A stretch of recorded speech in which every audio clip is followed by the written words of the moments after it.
I'd like to do a tutorial that kind of goes over how to set up a one-point perspective, and then how to bring that into Photoshop.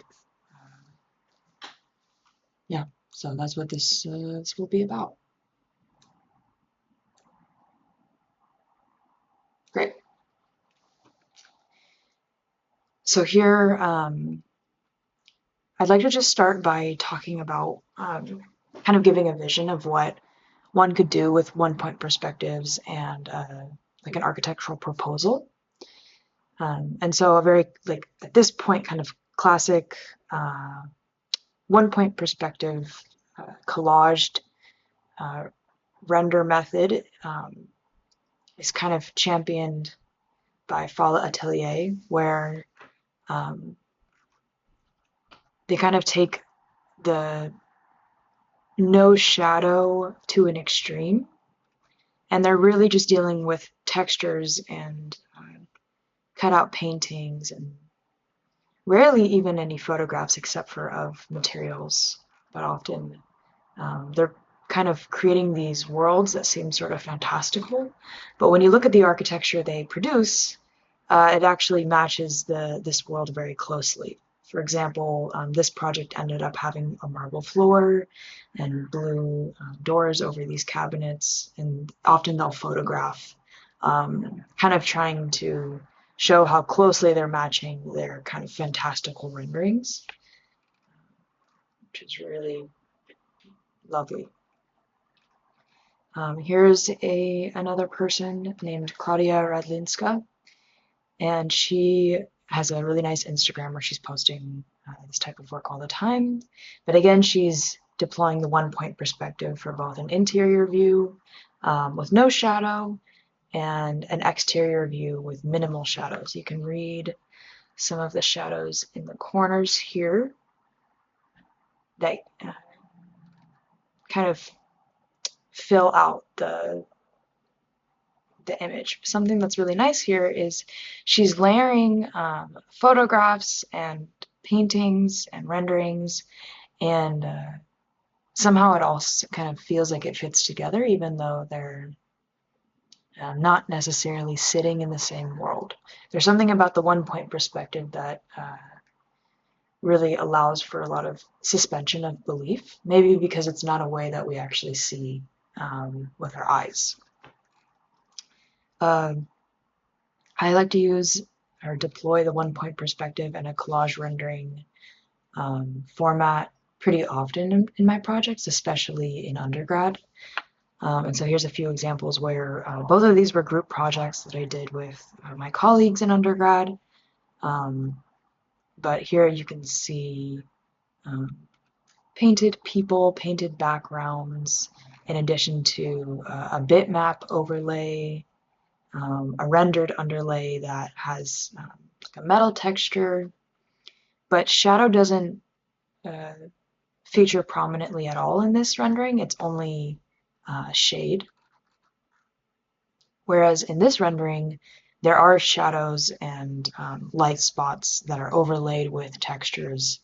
And some of them don't even, there's actually multiple renderings with multiple sun angles, more to produce affect than to represent the exact qualities of the space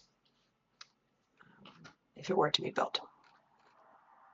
So some background information.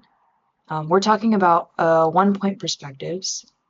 Often for architectural renderings, people will deploy a two-point perspective as well. The three-point perspective is used less, and here's why.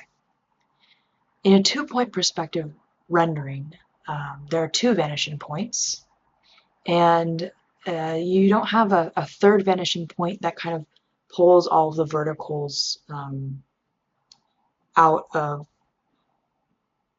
being parallel with each other. And that makes it really easy when you're pulling it into Photoshop or you'd like to apply textures later. Your vertical lines will line up with the edge of your vertical surfaces, whereas in a 3-point perspective with 3 vanishing points, if you have a vertical texture, you'll have to distort it a bunch to make that texture line up with the edges of your shape. The 1-point perspective is probably the easiest to work with textures, and you just have one vanishing point. Often you see the 1-point perspective where, and this is what we'll do today or now, where the vanishing point is in the center of the room. And so it really lends itself to kind of centering a view on a page. If you'd like something kind of off center, I would lean towards a 2-point perspective. One example is you can think of a 1-point perspective as if you're crossing a road and you're looking straight down. You've come to the middle and you're looking straight down that road, and you kind of have buildings on either side, but you really centered your focus down the middle. You could think of that as kind of how a 1-point perspective acts. Whereas if you come to a crossroads and you go to the center of that, you can look 2 directions at once. Great. Okay. So how does one construct a 1-point perspective if you're working in Rhino? I've modeled a space that has no exteriority. I mean, it does, but really, I've only modeled the plans I would need for the interior rendering itself. And so it's like a kind of a gallery space or something.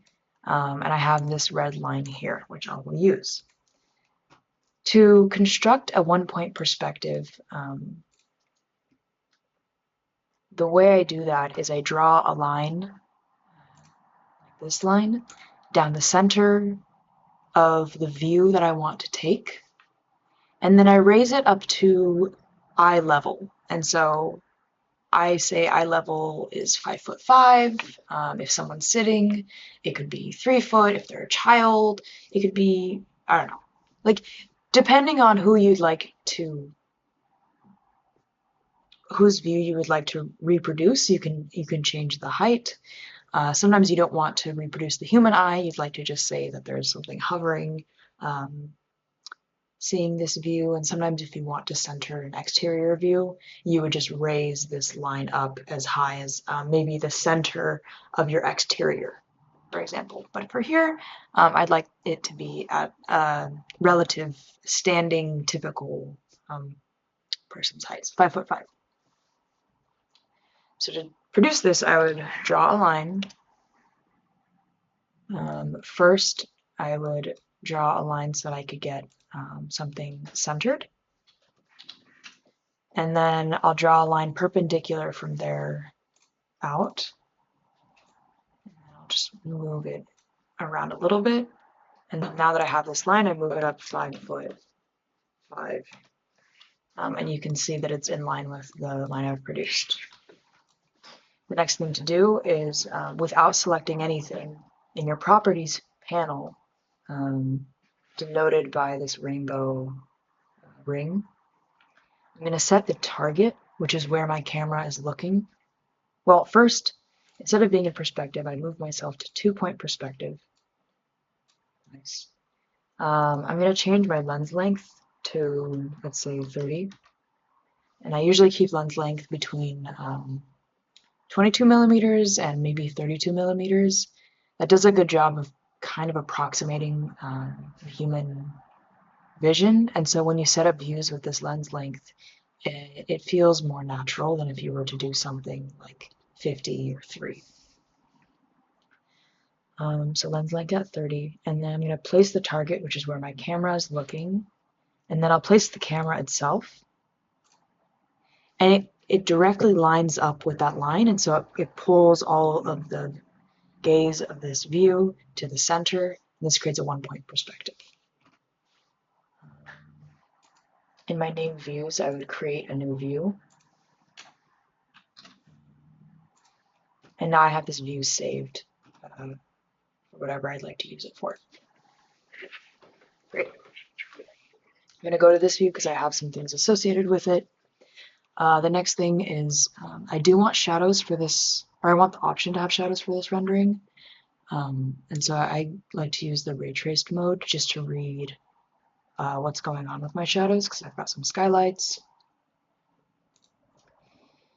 So far, it's pretty good. The way I change my sun settings, you can always just type in sun, is I go to the render panel, which is denoted by a blue shiny orb. Go here, and under lighting, I go to the sun settings. I make sure that it's on, and I'm using manual control, and then I change the azimuth and altitude of the sun. So if I shift this around, I can start to read where the shadows are moving. And this over here changes the altitude of my sun. And so that changes the sun's height in the sky, so to speak. Great. I like where my sun was. I usually like to cast shadows across elements in my rendering.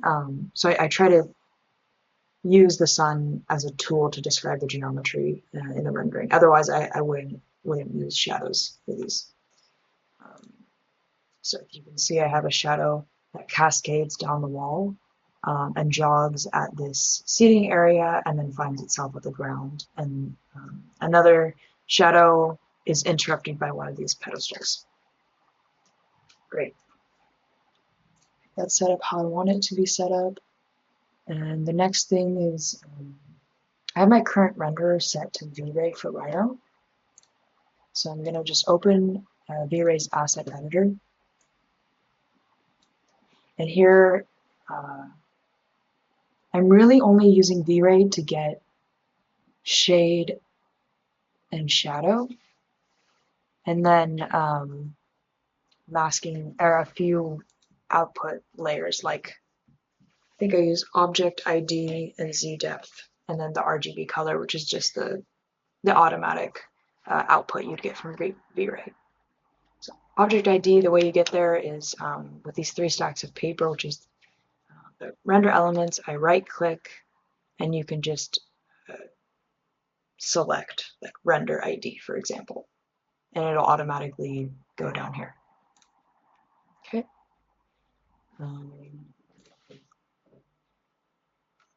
For the renderer, I always make sure that I'm using RTX, and I click the NVIDIA GeForce RTX, like just my graphics card. I always make sure that that's checked so that my computer is functioning at its highest capacity, because the graphics card is really the thing you're going to be using for rendering.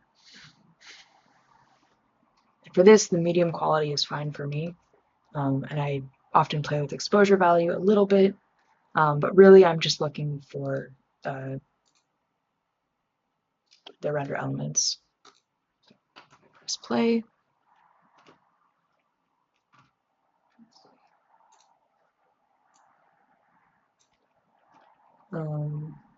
I'll start to get a rendering.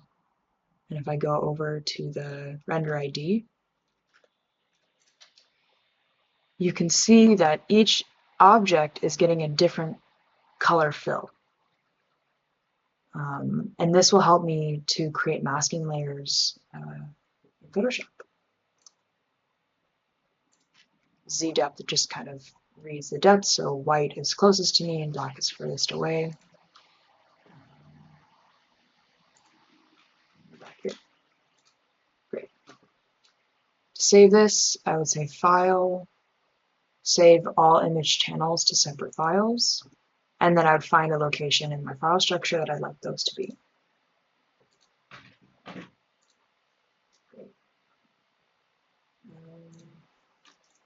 Assuming that all of those have been rendered and exported, going over to Photoshop, where I'm going to open a few of these files together into one stack. And so in Photoshop, I go to File, scripts, and then load files into Stack.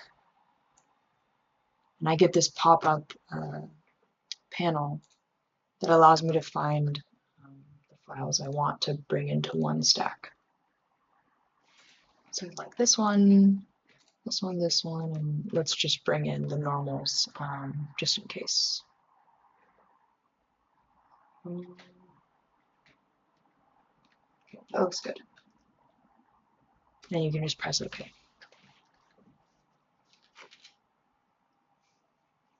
Okay. Now you can see that all of these have been loaded into one stack. And they're already named. So the main one of these that I would be using is my render ID. And with the render ID, I'll start to create different masking layers. I prepared ahead of time some textures that I'd like to bring in. I can show you how I do that in a sec. So first I have some concrete texture, steel, a few marble textures, and plaster. Later I'll bring in a background, and after that I'll put in some wall art, a few sculptures, and then finally some texture overlays to kind of pull all of the render elements together. So first, I'll paste all of these textures in here. And since I already have them named, I can just kind of work with one at a time and I won't lose them. But first I'd like to just put a plaster on the walls. And I'll use this texture a few times. Under properties, I'm just flipping this around.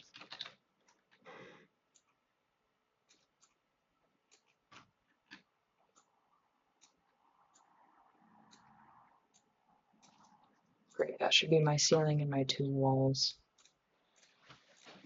So here I press W, which is a shortcut for the magic wand tool, which allows me to select a region color. And then with that region, I'll click on the layer I'd like to make a mask with, and then use a layer mask. Now I have the texture applied to a wall. To use the wand tool correctly, you need to select the layer that you'd like to pick the color from, and then select the layer you'd like to mask after that.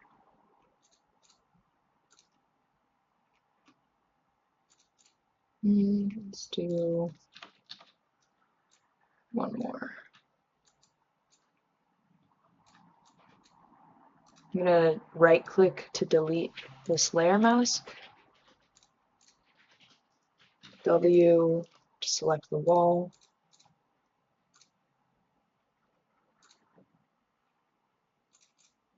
Okay, great.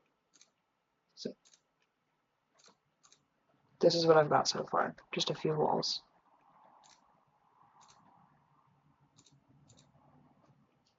I'd like to use this marble for a floor. So I'll just extend, shrink the marble, and use the same process of making a selection with the magic wand tool, and then creating a masking layer.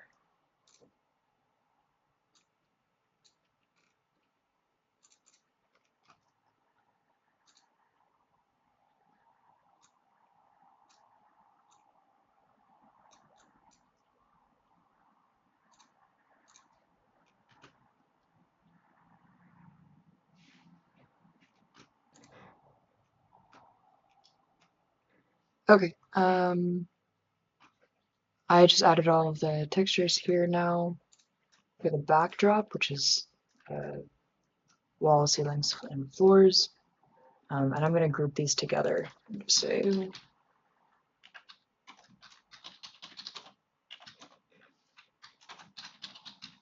all ceilings and floors. The next thing I'd like to do is apply a marble texture to all the pedestals. And I think I'd like an alternating pattern of pink and white. And so I just copy and pasted a bunch of pink and I'm loosely arraying them around the room.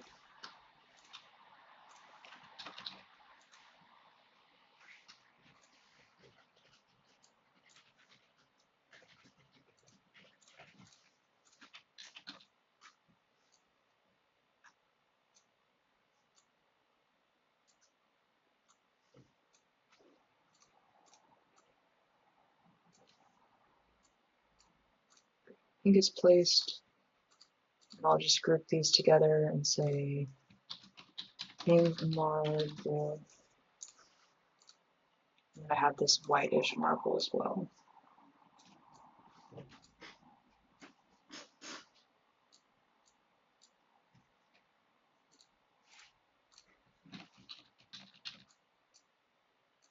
In order to scale things up and down, you need to use Control T, which is, I think, shorthand for transform.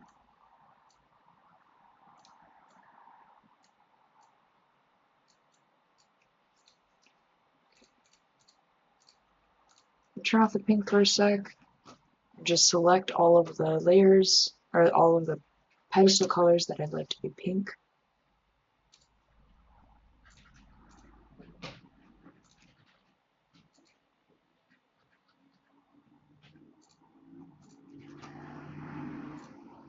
I'm going to put a masking layer over this group.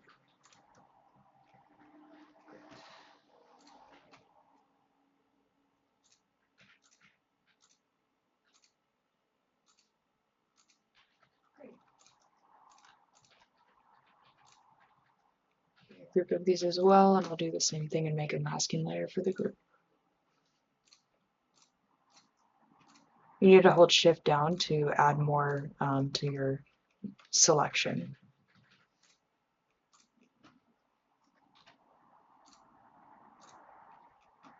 Okay. Now something you'll notice is that you kind of can see gaps between all of these.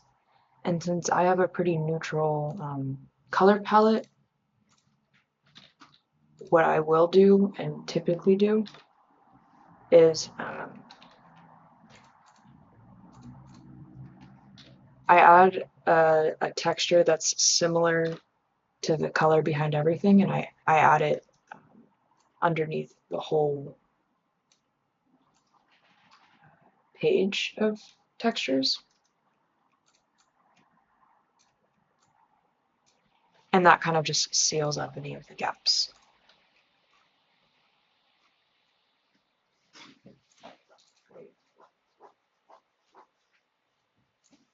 Under my color.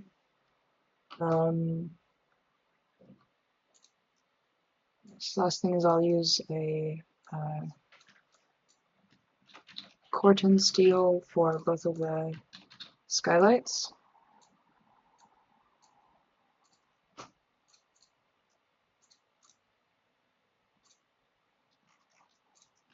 You can see that this process is a little bit cumbersome, but once you get in the flow of things, it's much faster than most render methods. I think what takes the most time is building up your texture library. Because at this point I have a texture library I can go into at any point, and I know I have large high quality textures that kind of give me what I'm looking for. But that has taken a few years to build up, and so anytime I find a high quality texture, I just ensure it's added to my existing texture library. And it's kind of just a living document or folder that I keep.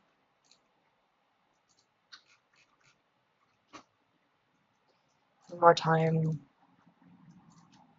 grouping these and then adding a masking layer over the group itself. Great.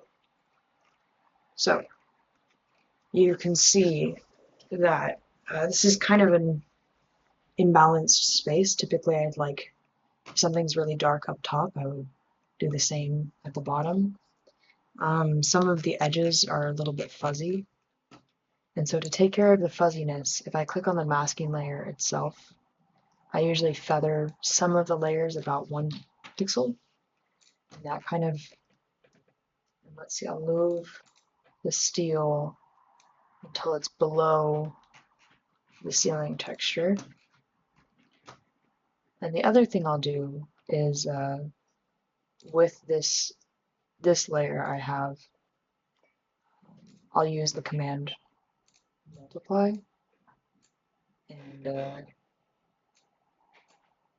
lighten it a fair amount. Yeah, I think multiply is best. That just starts to bring some of the shadows into the space really quickly. I think I'll leave that.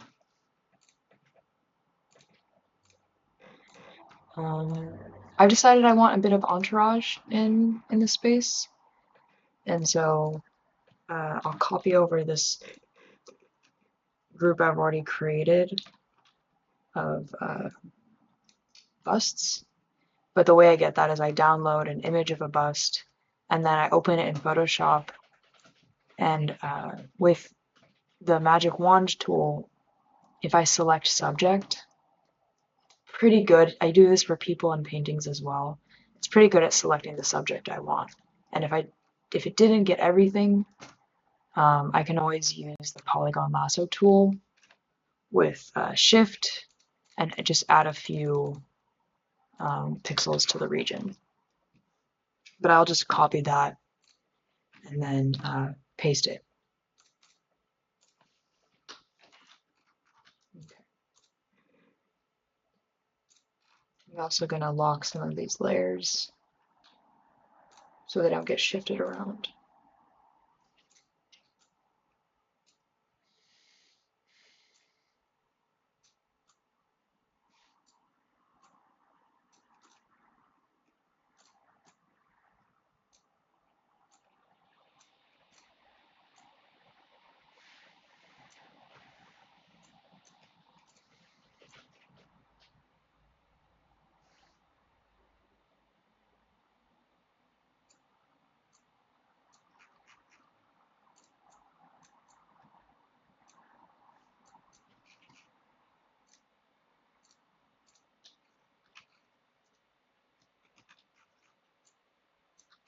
If I were doing this for real, I might add a few more. Then I'll also bring in some wall art. Again, I'll lock the entourage layer. And then, because this is a 1-point perspective, my back wall, which is parallel to the view, it can just take these square images. I don't have to distort them at all. There's some silhouette drawings.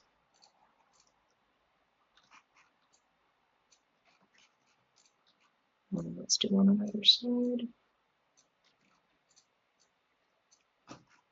For this one, I'd like to chop up some of the edges.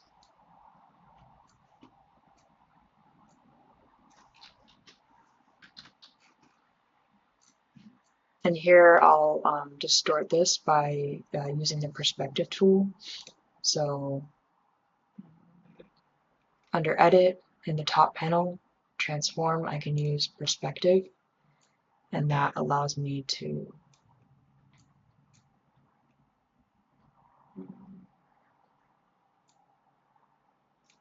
I would say that this perspective tool is not great because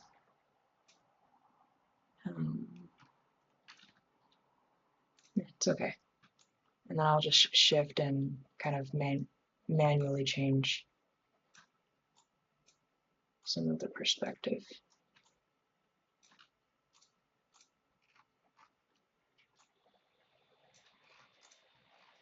Ideally what you want is for the lines of this to also go towards the vanishing point in the center of the page.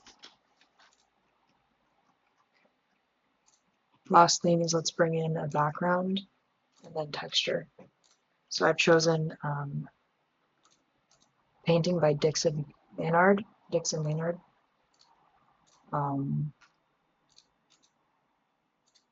is going to go right up above my plaster layer. And I'm just use these two holes to show the painting, these windows.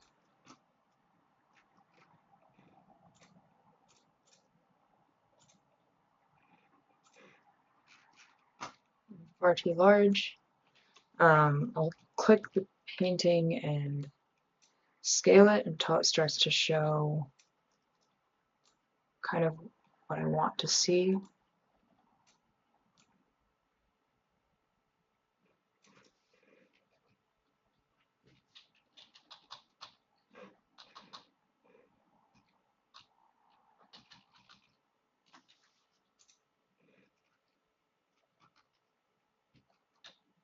Nice. Okay, and then just a little texture. We'll see if we even need it.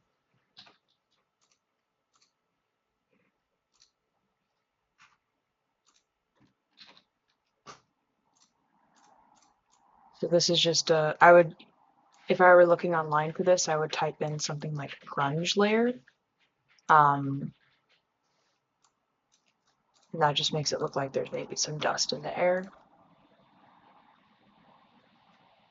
And by using something like screen, it just kind of puts the dust particles in the air. I can even lower the opacity of that a bit.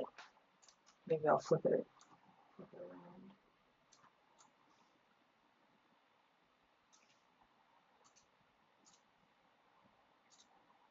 If I wanted, I could also add something like a watercolor texture over there.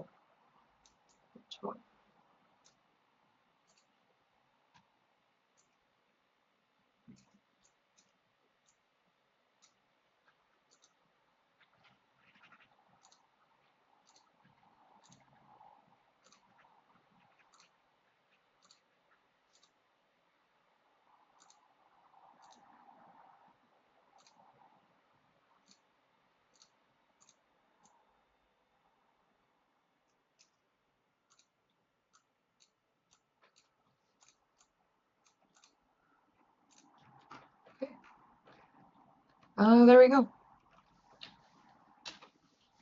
Last thing is to file, export as, and to put in a file location you want.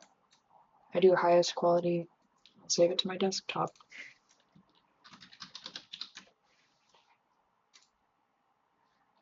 Okay. All right.